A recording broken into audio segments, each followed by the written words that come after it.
Hello everyone, welcome to Scorched Earth Toys at anymoon.com's comparison of Bandai's DX VF25 toys and Renewal DX VF25 toys. The DX toys were released in December 2008, the Renewals in October 2011, and the Renewals have a ton of improvements, and in this video I'm going to go step by step and show you hopefully each and every one of them. This is the original DX VF25 gun. You can pull it forward and swing down this section for Battroid or Gwalk modes. On the Renewal version, slightly darker. It looks like an entirely new sculpt, as in these vents on the side now are all the way through rather than just being surface details. And you also have to pull down the handle to create a release before you can pull anything forward. And then works similar to how the DX25 toy does, where you just swing this down like so.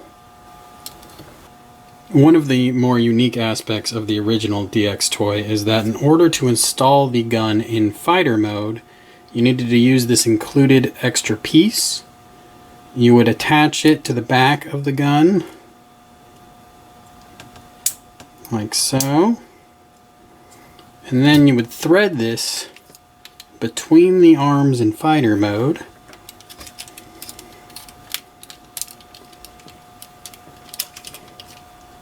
and now the gun is attached.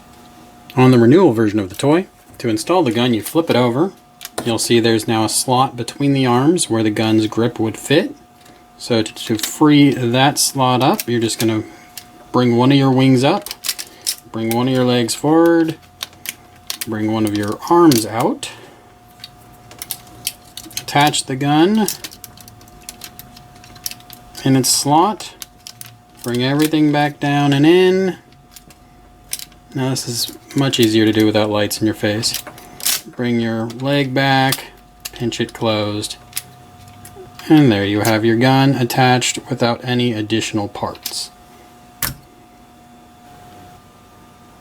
The lower leg of the original DX VF25 toys is a real weakness. First, the fin here is undersized. Second, it comes almost straight down vertically. And another, besides that not being the way it's supposed to be, another negative repercussion of that is if you want to open up this landing gear door, you can't do it because that fin is in the way. So what you have to do is bring down your wing mechanism, then free up this panel here, which allows you to get the fin out of your way, and then bring this landing gear open, and then use your fingernail to pull that out. Then you bring your fin back down, close that up, and close that up, and now your landing gears are free. On the Renewal toys, the rear fin appears to be a much more adequate size, and since it's angled out so much, like it should be, you can actually reach the bay door without having to do any extra work and just pull that landing gear forward. And then note, it actually clicks into place, locked into position. There's one important difference between the original DX front landing gear and the Renewal front landing gear. On this original toy, once you open up the landing gear, it swings forward like so. On the Renewal version, the landing gear opens and then it swings back. This puts the landing gear at a more natural looking position in the front of the craft. Also, the Renewal version has that front articulated tow bar, whereas the original version, the landing gear is too far forward with just a little metal piece jutting forward to simulate that tow bar. Now with the toys upside down, you can see that the Renewal landing gears are larger, offering the toy more clearance, which is going to help you with some of your other variants that might maybe have bigger guns. You can also see the nose cone on the original toy dips down a little bit lower than it does on the Renewal, which would be kind of hard for me to show you otherwise. And also I can show you now that there's a gimmick on the Renewal toy where you can actually remove the heat shields on the intakes and expose turbine detail. It's not the greatest turbine detail, but it's there, and there is no equivalent on the original DX toy. Both toys feature opening canopies. On the original DX toy, inside the open canopy is a figure you cannot remove and doesn't have the greatest of detail, in a cockpit that doesn't have very much detail.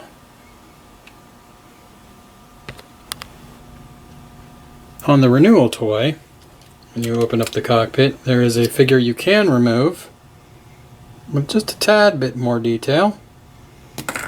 And there's also a little gimmick where you can pop off the section behind the pilot seat and reveal a second seat, as there are a couple occasions in Macross Frontier where the VF25 is used as a two-seater.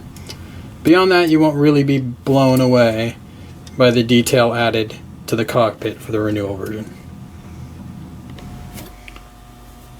Taking a step back, there are a few improvements in the Renewal toy that really just help fighter mode look a whole lot better. The first improvement that most people lauded was that the legs sit up a bit higher in the back in fighter mode. On the original DX toy, they really didn't break the back very much. You can see where the legs are, but you don't really get the hump that you're supposed to get there, which was a big letdown. And because the Renewal toy does a better job elevating the legs, it also just makes this whole back area look cleaner. On the original toy, you get kind of caverns where these legs are. It just doesn't look very good. And in the same matter, behind the head, you've got this big lip on the original toy. On the Renewal version, everything's pretty seamless right there. It looks much cleaner. And then you have little detail bits. Like on this toy, this is clear blue plastic insert, where on the original toy, that's just painted plastic. Also, speaking of plastic, on the original toys, it was pretty obvious that there were two different types of plastic used in certain lights. You probably can't see it, but this plastic is different from this plastic, and it's obvious in certain lights. On the Renewal version, you don't really get that effect. It looks like it's uniform plastic almost entirely throughout. So that's nice. One final thing to note before we go into transformation. On the original toy, the wings can go out that far, which is adequate and gets you most of the positions you'd want your fighter mode to be in. On the Renewal toy, you can bring them all the way forward, like so. So you get one more notch of forward progress, which might help in certain poses, I guess. It might just be trivia for you also. One of the first things you'll notice when you transform the DX Renewal toy is that the mechanism of locking the wing, this is the original toy, into the leg has changed. Originally there was a peg that fits into a slot. This proved to be a durability issue, particularly when you were using armored parts. And also if the fit wasn't just quite right, it could be problematic. On the Renewal toys, the wing has a peg still, but instead of it going into a hole on the leg, it just clips into place on the outside. It's very quick, easy, and it works for all of the accessories released so far very well.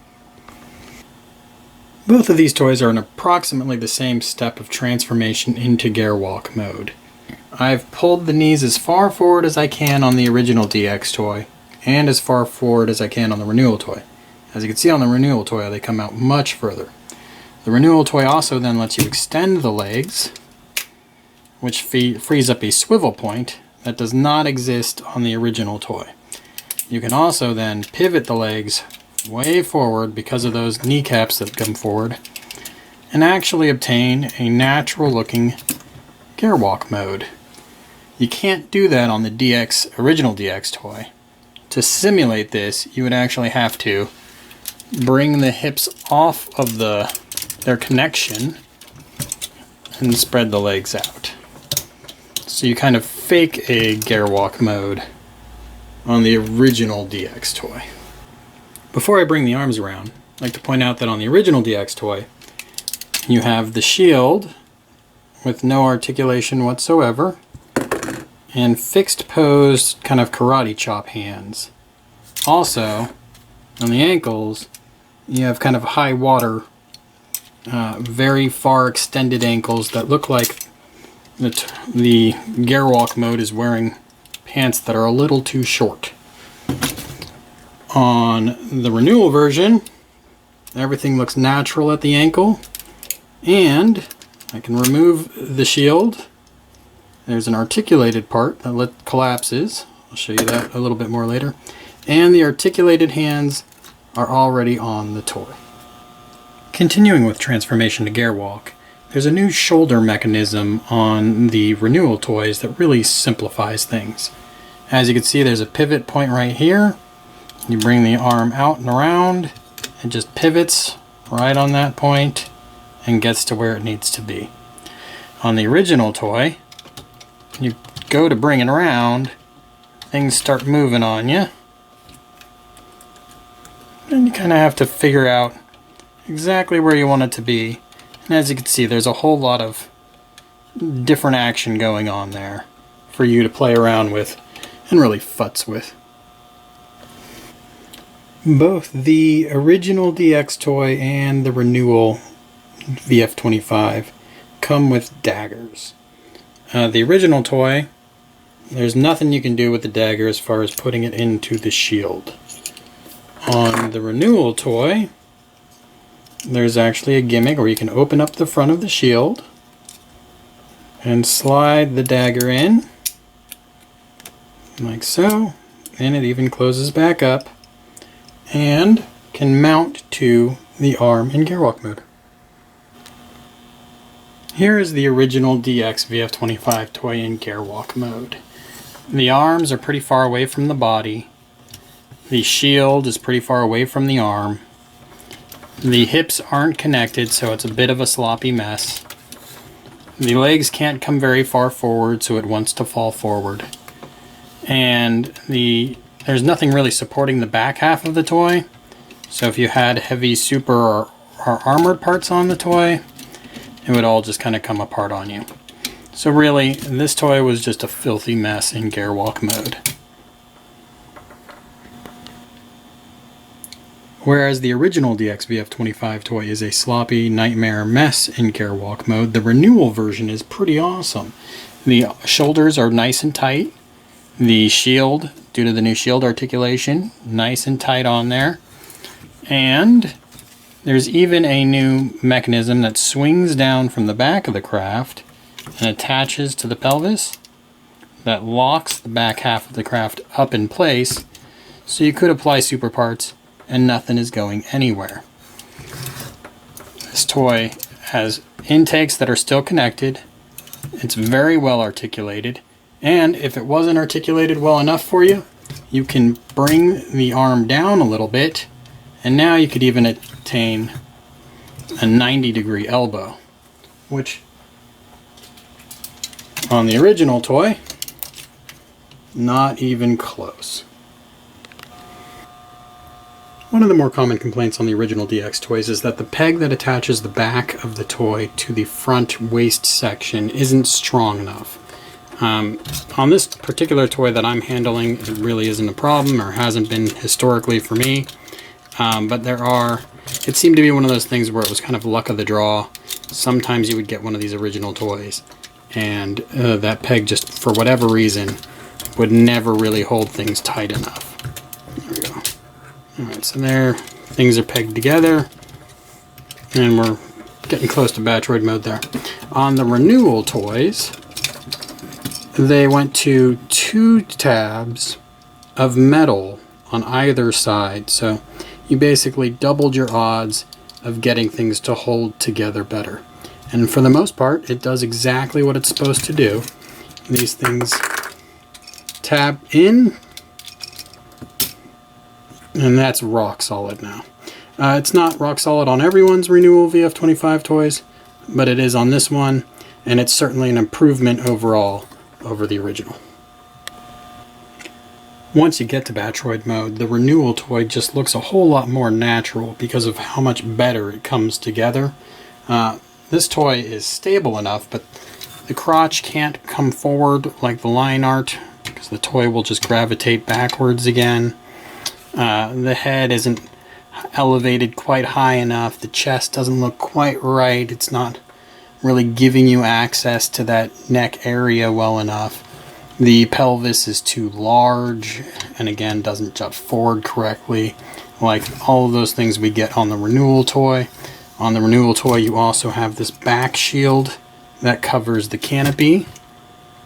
That wasn't there on the original toy.